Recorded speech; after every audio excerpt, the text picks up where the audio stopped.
Welcome back to the channel and welcome back to another quick pick prediction video.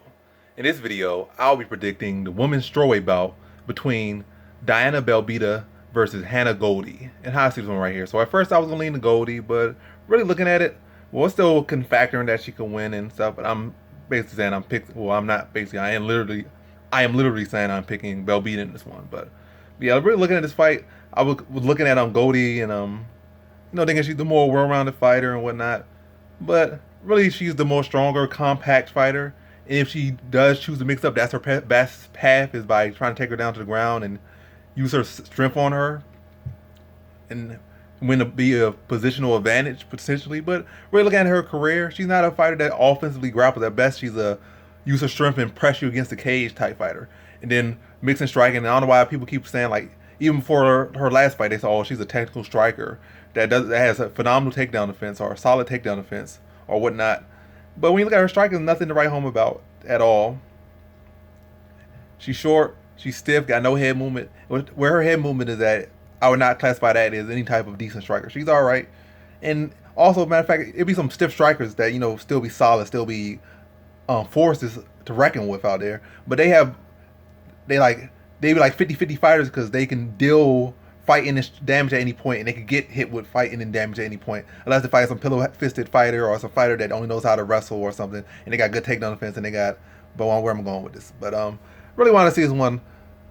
Age is not really a big factor. I think Belbita is like 25 and Goldy's 29, so she's getting closer to her prime. But I haven't really been saying much from her. But on the other side, I think what's more actual relevant factor is that Belbita is 5'7", Goldy is 5'4", probably really 5'3", so like a 3 to 4 inch height advantage. Then she has a 68-inch reach, Belbita does, versus like a 61-inch reach for Goldy. So Goldy got T-Rex arms, so she's giving up like 3 to 4 inches of height and 7 inches of reach. And she doesn't have the highest output. She's not an offensive takedown artist or a fighter that's really has historically looked at that. Like, if she doesn't do that, good for her. It is what it is. Stuff happens, but from what I've seen, she hasn't done it, so I'll go based on what I've seen. So I can't really see her doing it or doing to an effective enough degree. And I really see Belbita just being a more cleaner, more technical striker, and I really think she's a cleaner, more technical striker. And I see her utilizing her reach and really just picking apart Goldy and making Goldy have to walk in these shots. And again, Goldy don't have no head movement.